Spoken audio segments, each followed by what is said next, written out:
It seems like they can do anything to it and it comes out beautiful and perfect and just fluffy and delicious. Shake your fingers.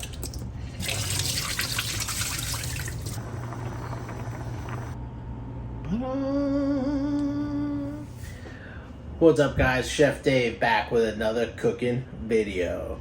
So I started thinking about a lot of things that people take for granted that they either know how to make really well or just do naturally.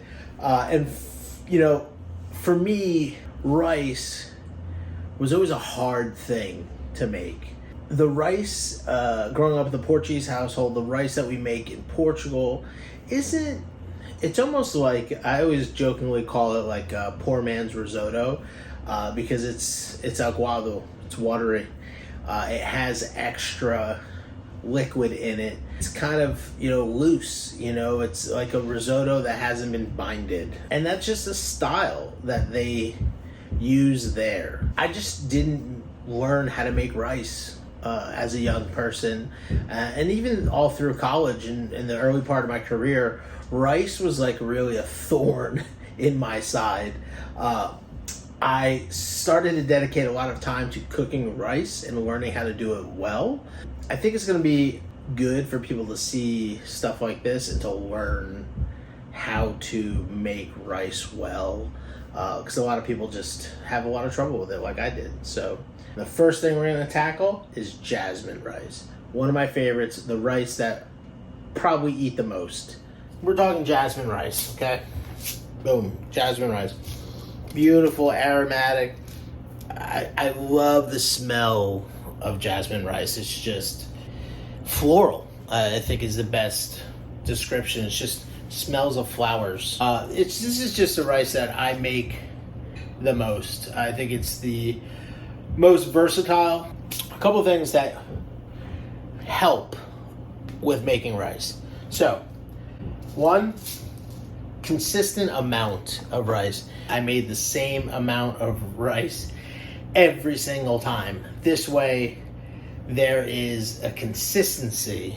If you use the same methodology over and over again, then from there you can kind of figure out what your variables are, and then you can make more using the same methodology once you've established your technique. And technique being the most important thing always, okay? Always. Technique rules all. So what I always make, 3 cups of rice.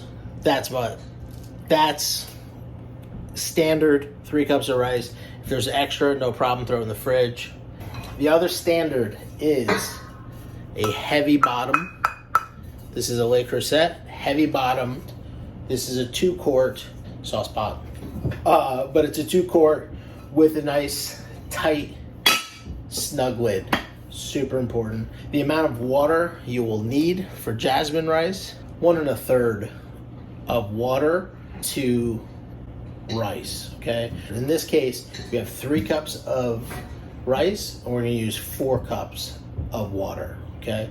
That's all you need. We're not gonna put any salt, oil, nothing. This is gonna be simple, plain white rice, a foundation for whatever else we're doing down the road, okay? So, straightforward, no messing about.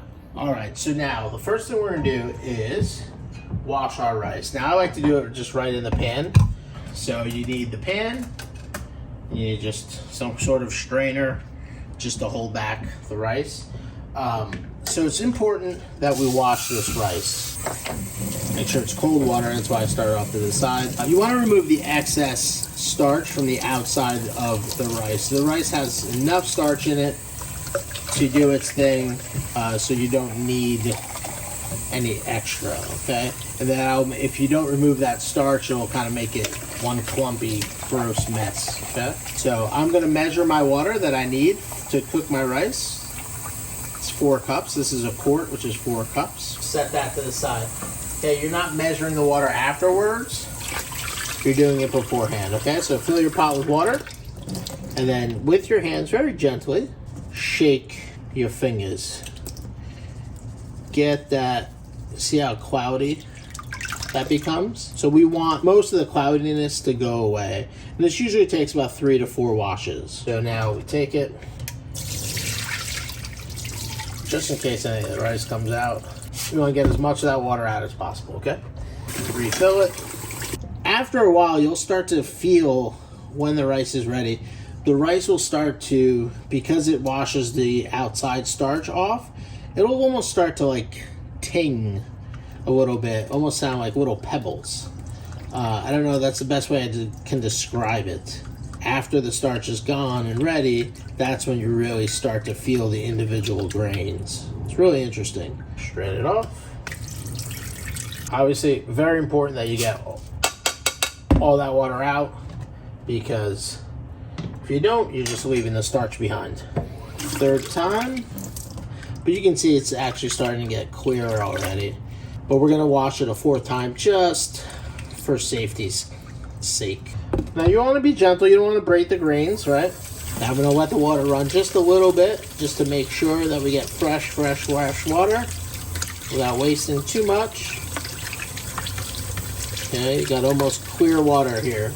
Again, gentle, you don't want to beat up the rice. You don't want to break the grains. So that water is almost perfectly clear. You're never going to get it perfect clear unless you let it run forever. But again, I don't waste water that way. I hate that.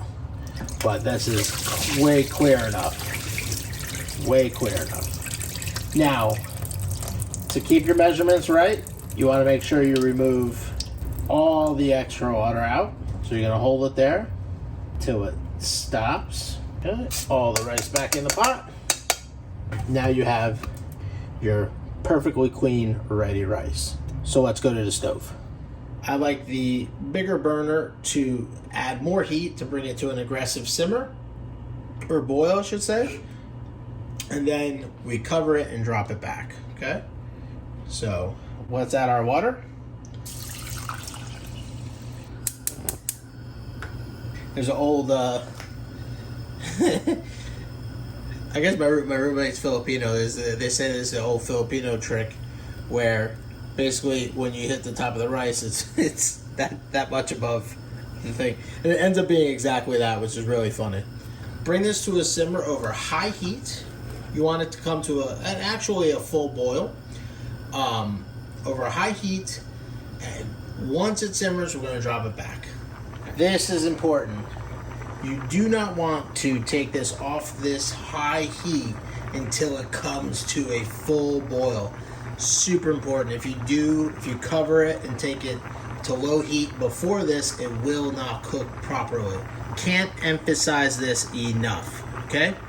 Full boil. We're going to cover it. Turn that off. The back one, which is much smaller. You can see much smaller flame. We're gonna put it in the back on low. We're gonna set a 20-minute timer. All right, and the big unveil. Here we go. Let's zoom in.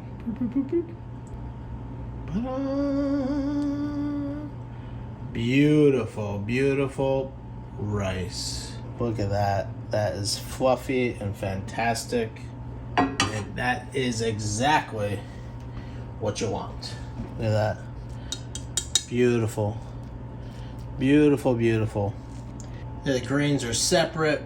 Like they stick together, but they're not sticky. This is perfectly cooked. Well, class 1 on rice is in the books. Jasmin. I think this is the most consistent way to cook jasmine rice to me. Get yourself a bag of rice and follow this methodology. You don't want to have like a shitty aluminum pot or something like that. You want to have something with some backbone, if you will. Stay tuned for more. We're going to tackle more and more rice. It's a fascinating subject for me. I'm super curious about it, and I'm probably going to learn something along the way as well. But it's going to be a lot of fun. Stay tuned. Hope it helps you. In the meantime, if you like this content, make sure you comment, like, subscribe, and ring that notification bell. Stay tuned for more.